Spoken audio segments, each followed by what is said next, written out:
Hi friends, welcome to our channel.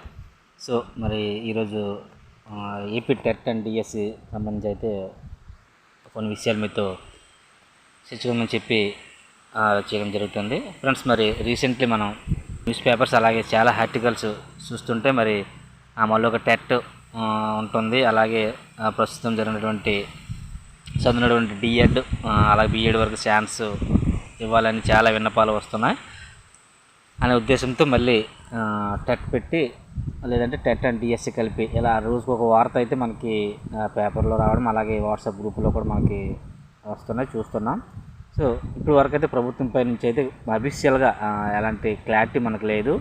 So ఓవరాల్గా ప్రతి జిల్లా కూడా లక్షల్లో ఇంటి దగ్గర అయితేనే అలాగే కోచింగ్ సెంటర్లో ఎన్నో డబ్బులు వెచ్చించి మరి ప్రాక్టీస్ చేస్తున్నారు. బట్ ప్రభుత్వం అయితే అది కూడా స్వయాన ఒక రాష్ట్ర ముఖ్యమంత్రి గారు మొదటి సంతకం అని చెప్పి 16,000 పైసలకు పోస్టులకు అయితే మొదటి సంతకం చేసి ఇప్పుడు వరకు దాదాపు 6 నెలలు గడిచే 6 నెలలు దాటే ఉన్నాయి.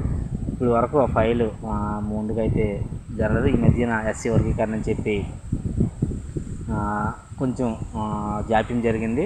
సో ఇప్పటికైనా ఇంకా లేట్ చేయకుండా డిఎస్సి ఇస్తారని చాలామంది ఎదురు చూస్తారు. ఇదే తరుణంలో మళ్ళీ కొత్తగా డిఎడ్ అలాగే బీఈడీ చదువుతున్న వాళ్ళకి అవకాశం ఇవ్వాలని చాలా విన్నపాలు వచ్చాయని చెప్పి అంటున్నారు. సో ప్రభుత్వంకి అయితే చిత్తశుద్ధి ఉంటే ఖచ్చితంగా అనుకున్న ప్రకారమే ఎస్సీ వర్గీకరణకు అయితే ఇంకా అది దాదాపుగా కొలుకొచ్చింది కనుక వెంటనే ఇచ్చేయాలి. అయితే అభ్యర్థుల్ని మభ్యపెట్టే ఉద్దేశంగానే అనిపిస్తుంది. ఎందుకంటే ప్రస్తుతం డిఎడ్ బిఎడ్ నుంచి వినతలు వస్తున్నాయి అంటున్నారు. అది కామన్, అది ఎందుకంటే ఇప్పుడే కాదు, ఇంకొక 6 నెలలు వచ్చేసి మళ్ళీ ఒక బ్యాచ్ కూడా డిఎడ్ బీఈడీ వాళ్ళు దిగుతూ ఉంటారు. ఎందుకంటే నవేడేస్ ప్రతి 6 మంత్స్ ఆర్ 9 మంత్స్, ఎందుకంటే డిఎడ్ బీఈడీ బ్యాచ్ అనేది ఒక సంవత్సరం అనేది ఇటు తారుమారుగా అవుతుంది కనుక ప్రతి టెట్ పెట్టినా ప్రతి డిఎస్సి పెట్టినా ఆ టైంలో ఖచ్చితంగా వాళ్ళు ఎలిజిబుల్ అవుతారు అని వాళ్ళ కోసం ఆలోచించి ఇప్పుడు మళ్ళీ లేట్ చేస్తే ఇప్పుడు మళ్ళీ ఒక టెట్ పెడతారు. ఓకే, మళ్ళీ టెట్ పెట్టి మళ్ళీ నెక్స్ట్ డిఎస్సి అనేటప్పుడు మళ్ళీ నెక్స్ట్ బ్యాచ్ వాళ్ళు ఎలిజిబుల్ అవ్వరా? ఇప్పుడు ఫస్ట్ ఇయర్ చదువుతున్న వాళ్ళు నెక్స్ట్ ఇయర్ మళ్ళీ ఒక 6 నెలలు పోతే వాళ్ళు కూడా సెకండ్ ఇయర్కి వచ్చేస్తారు. ఎందుకంటే డైట్ బ్యాచ్లు అనేవి ఒక ఆర్డర్లో ఉండవు. వాళ్ళు కౌన్సిలింగ్, ఫస్ట్ కౌన్సిలింగ్ కానీ సెకండ్ కౌన్సిలింగ్ ఏ టైంలో వాళ్ళు జాయిన్ అవుతారు, ఫస్ట్ ఇయర్ ఎప్పుడు కంప్లీట్ అవుతుందో, సెకండ్ ఇయర్ ఎప్పుడు ఉంటుందో అది ఒక ఆర్డర్లో అయితే ఉండదు. ఎందుకంటే మనం కూడా అక్కడి నుంచే వచ్చాం. ఎందుకంటే ఈవెన్ మేము కూడా డైట్ చేసేటప్పుడు దాదాపుగా 2 సంవత్సరాలన్నర మాకు పట్టింది.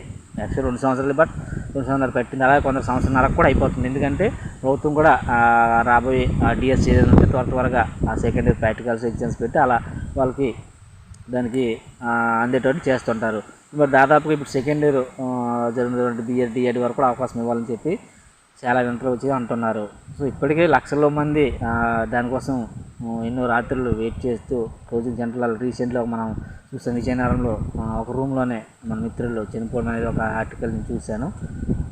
సో త్వరగా ఇవ్వాలని అయితే చాలామందికి ఉంది. అలానే విన్నపాలు అయితే వస్తున్నాయి. బట్ ఒకేసారి TET and DS TET cum TRT పెట్టినా కూడా బాగానే ఉంటుంది. దానికి కూడా మనం సపోర్ట్ చేయవచ్చు. ఇదన్నప్పుడు ఇంకా లేట్ చేయకుండా నోటిఫికేషన్ డేట్స్ అయితే, షెడ్యూల్ డేట్స్ అయితే ఇస్తే కొంతవరకు ప్రభుత్వంపై నమ్మకం అయితే ఉంటుంది. ఇప్పటికే చాలా వరకు అయితే వ్యతిరేకత అయితే ఖచ్చితంగా ఉందని నేను అనుకుంటున్నాను నా విశ్లేషణ పరంగా.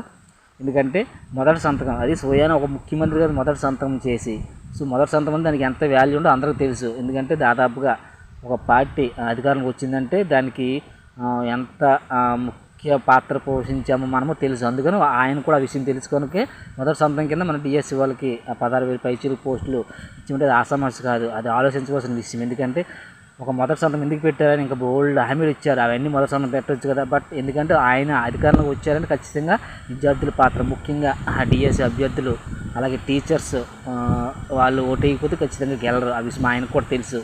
ముఖ్యమంత్రి గారు అలాగే ఉప ముఖ్యమంత్రి అందరికీ నారా లోకేష్ ముఖ్యమంత్రి, మన మంత్రి వారిలు అందరికీ కూడా తెలుసు. సో చక్కనే మొదటి సంతకం పెట్టారు. మరి ఇన్ని రోజులు లేట్ చేసి ఇప్పుడు వరకు మళ్ళీ వ్యతిరేకత వచ్చేటప్పుడు మరి గత ప్రభుత్వం మాదిరిగానే ఉంటుంది కదా. మరి అభ్యర్థులు కూడా చాలామంది అప్పుడు 6,000 పోస్టులు అని చెప్పి చాలా తక్కువ అన్నారు. మరి 6,000 పోస్టులు ఎప్పుడు ప్రకటించారు ఒకసారి ఆలోచించండి. ఇప్పుడు దాదాపుగా 2 ఇయర్స్ అయిపోతుంది. మరి ఎవ్రీ 1 ఇయర్కి ఎంతమంది రిలీవ్ అవుతారు అది ఒకసారి ఆలోచించారా? సో అప్పటికి 6,000 వేకెన్సీ ఉన్నారన్నారు అప్పుడు ఆ ప్రభుత్వం వాళ్ళు. ఇప్పుడు దాదాపు 1 ఇయర్ దాటిపోయింది. 1 ఇయర్లో ఎంతమంది బయటకు వచ్చి రిటైర్ అయ్యి ఉంటారు. ఇవన్నీ కలుపుకుంటే సేమ్ అదే తోవకు వస్తుంది. మనం అప్పుడు అనుకున్న పోస్టులు కూడా వాళ్ళు తీయలేదన్నాం. మనమే ఏలం చేసాం, మనమే ధర్నాలు చేసాం, ఓకే బాగానే ఉంది. ఇప్పుడు 16,000 పోస్ట్ పైచీలకు మొదటి సంతకం. సంతోషంగా బాగా చదువుకొని చాలామంది ప్రిపేర్ అవుతున్నాం. మరి ఇప్పటికి ఇంకా ప్రభుత్వం అయితే ఇంకొంచెం ఆలస్యం చేస్తుండడంతో నా వరకు అయితే వ్యతిరేకత వస్తుంది అనుకుంటున్నాను. సో అలానే మీ యొక్క అభిప్రాయం కూడా కామెంట్ చేయండి. సో చాలా మిత్రులు అయితే మన సంఘాల మిత్రులు ఉన్నారు. నేను ఒకటి గ్రూపులో నన్ను యాడ్ చేయడం జరిగింది, నన్ను చూస్తున్నాను. సో ఖచ్చితంగా మరొక టెట్ అయితే వస్తుందని అంటున్నారు. మరొక టెట్ లేదంటే టెట్ కమ్ టీఆర్టీ అలా కొత్త బ్యాచ్కు కొత్త డిఎడ్ బిఎడ్ వరకు అవకాశం ఇచ్చి నోటిఫికేషన్ ఇచ్చే అవకాశం ఉంది అంటున్నారు. ఓకే, మేము దానికి అంగీకరిస్తాం. ఎందుకంటే ఓకే, వాళ్ళు నిరుద్యోగులు, వాళ్ళకు కూడా మళ్ళీ ఎప్పుడూ అవకాశం వస్తుంది కనుక ఇవ్వండి. బట్ అది లేట్ చేయకండి, త్వరగా. ఇప్పుడు టెట్ ఇచ్చి మళ్ళీ డిఎస్ అంటే ఖచ్చితంగా లేట్ అవుతుంది. అలా కాకుండా టెట్ కమ్ టీఆర్టీ లేదంటే ఒక షెడ్యూల్ పరంగా ముందు షెడ్యూల్ ప్యాకింగ్ చేస్తే కొంత అయోమయంకి గురి కాకుండా ఇంకా కోచింగ్ సెంటర్ అలాగే కొంచెం పకడ్బందీగా చదవడానికి అయితే అవకాశం ఉంటుంది. సో ఈ విషయంపై మరి మీ కామెంట్స్ కూడా చేయండి వీడియో చూసే మిత్రులు. సో ఇంకా ఆలస్యం అయ్యే కొద్దీ ఖచ్చితంగా ప్రభుత్వంపై వ్యతిరేకత అయితే ఉంటుంది. అక్కడక్కడ ధర్నాలు కూడా చేస్తున్నామంటున్నారు. ఇంకా లేట్ చేయకుండా త్వరగా మన నోటిఫికేషన్ అలాగే షెడ్యూల్ రావాలని ఆశిస్తూ మీ ఎస్కేఆర్.